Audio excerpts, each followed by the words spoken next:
आखिर भारत ने ले लिया पहलगाम हमला का बदला। पाकिस्तान के राजनयिक ने भारत छोड़ा। झेलम नदी के जल से पाकिस्तान हुआ तबाह। पाकिस्तान में बाढ़ की स्थिति। सिंधु जल समझौता हुआ निरस्त। नमस्कार, मैं हूं रिपु मिश्रा। आप देख रहे हैं चंपारण मिरर। 22 तारीख को होने वाले पहलगाम हमला का बदला भारत ने ले लिया। दरअसल 22 तारीख को पहलगाम में धर्म पूछकर कुछ पर्यटकों को मारा गया, जिसका आक्रोश पूरे देश में है। पूरा देश इस घटना से आक्रोशित है और पाकिस्तान से बदला लेने की बात कह रहा है। देश के सभी लोग, चाहे वह किसी जाति धर्म के हों, किसी भी राजनीतिक दल से संबंध रखते हों, सबने एक सुर में कहा कि अब पाकिस्तान को नहीं छोड़ा जाए और इस पहलगाम हमले का करारा जवाब देते हुए पाकिस्तान से इसका बदला लिया जाए। इसी क्रम में आज देश मतलब भारत कुछ अहम फैसले लिए हैं और इस फैसलों का काफ़ी सकारात्मक प्रभाव भी पड़ रहा है। लेकिन बहुत ऐसे फैसले लिए गए हैं जिस फैसले का किसी तरह का असर सामने अभी नहीं दिख रहा है। जैसे कल 6 यूट्यूब चैनल को सस्पेंड कर दिया गया और ख़बर ऐसी है कि कुछ यूट्यूब चैनल वाले या सोशल मीडिया क्रिएटर्स पर कंप्लेन मतलब FIR भी दर्ज हुआ है। उन पर आरोप है कि ये क्रिएटर्स, ये सोशल मीडिया पर वीडियोज अपलोड करने वाले या लोगों तक खबर पहुंचाने वाले ये जो लोग हैं, ये पाकिस्तान से मिले हुए हैं या देशद्रोही गतिविधियों को प्रश्रय दे रहे हैं, देश विरोधी खबरों को चला रहे हैं। लेकिन सबसे बड़ा सोचने वाला और देखने वाला कुछ फैसला भी आया है, जहां देश के media the times of India ने कहा कि झेलम नदी के पानी से पाकिस्तान में बाढ़ की स्थिति है, पाकिस्तान डूबने के कगार पर है। हालांकि टाइम्स ऑफ इंडिया ने पाकिस्तान के एक अधिकारी को कोट कर कर यह खबर छापी थी। वहीं दूसरी तरफ पाकिस्तान का एक अखबार द डॉन ने भी कहा कि झेलम नदी का जल स्तर बढ़ रहा है। वहीं दूसरी तरफ हमारे देश के भारतीय जनता पार्टी के जल विद्युत मंत्री ने कहा कि पाकिस्तान को सिंधु नदी के जल के एक एक बूंद के लिए तरसा देंगे। भारत से जाने वाली जो नदियां पाकिस्तान में जाती है उनको रोक दिया जाएगा। खबर यहां तक आई कि सिंधु जल समझौते को निरस्त कर दिया जाएगा। भारतीय जनता पार्टी की सहयोगी लोजपा रामविलास के चिराग पासवान कल हरियाणा में एक सभा को संबोधित करते हुए कहा कि सिंधु नदी का जल पाकिस्तान को नहीं दिया जाएगा और पाकिस्तान को पानी की एक एक बूंद के लिए तरसा दिया जाएगा।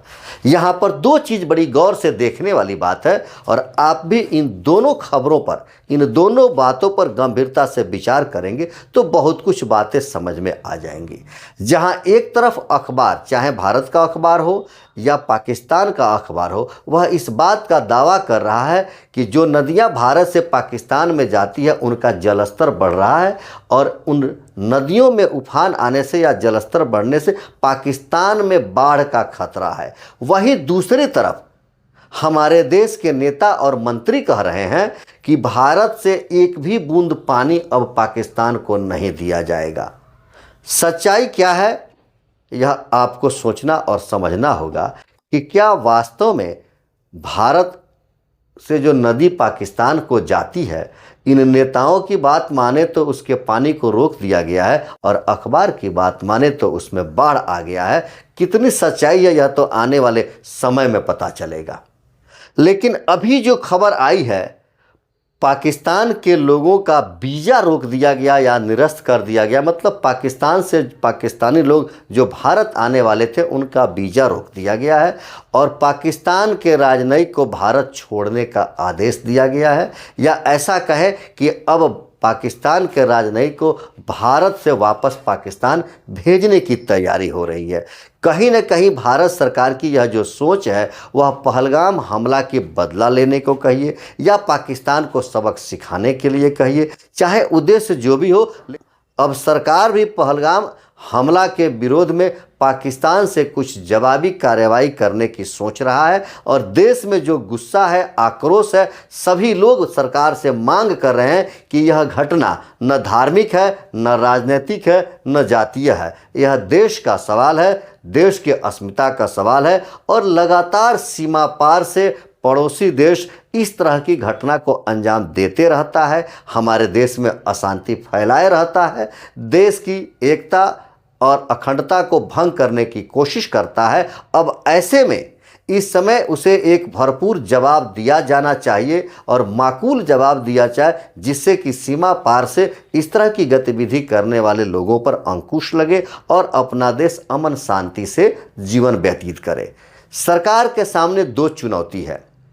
एक तो विपक्ष के लोग और देश के लोग भी सरकार पर दबाव बना रहे हैं कि सरकार इसका कोई माकूल ठोस जवाब दे या कोई ठोस कदम उठाए, जिससे लगे कि देश इसका जवाब दे दिया और बदला सधा लिया। लेकिन वहीं सरकार के साथ समस्या भी है कि क्या सिंधु जल समझौता को निरस्त करके आप सिंधु के जल को रोक सकते हैं?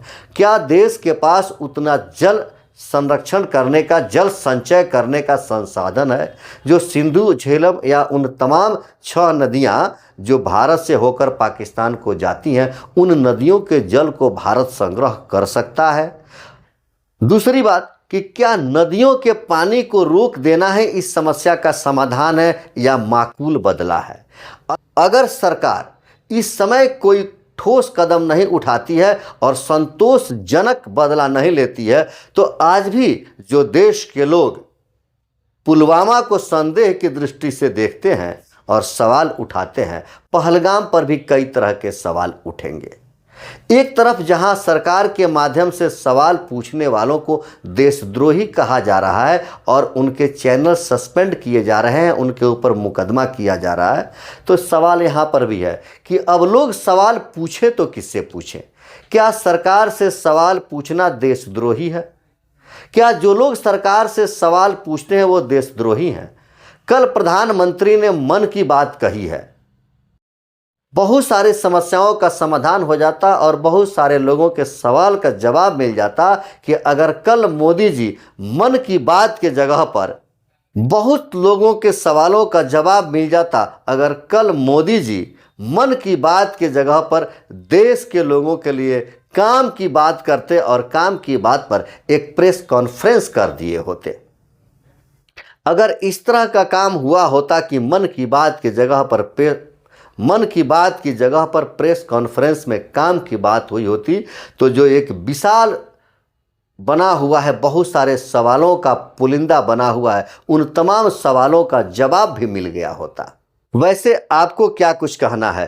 क्या यूट्यूब चैनल को सस्पेंड कर देने से, सवाल करने वालों पर देशद्रोह का ठप्पा लगा देने से, सिंधु जल समझौते को निरस्त कर देने से, या भारत से पाकिस्तान जाने वाली नदियों में जल बढ़ा देने से, पूरे पानी को छोड़ देने से इस तरह की समस्या का समाधान हो जाएगा? यहाँ आपके सामने दो चीज़ है, या तो पहलगाम हमला का हम बदला लें या दूसरा पहलगाम हमले में दोषियों को सजा दें। आप वैसे क्या चाहते हैं कि क्या पहलगाम हमले का बदला लिया जाए या देश पहलगाम हमले की दोषियों को सजा दे? आप अपना सुझाव कमेंट करके जरूर बताएं। देखते रहे चंपारण मिरर। धन्यवाद।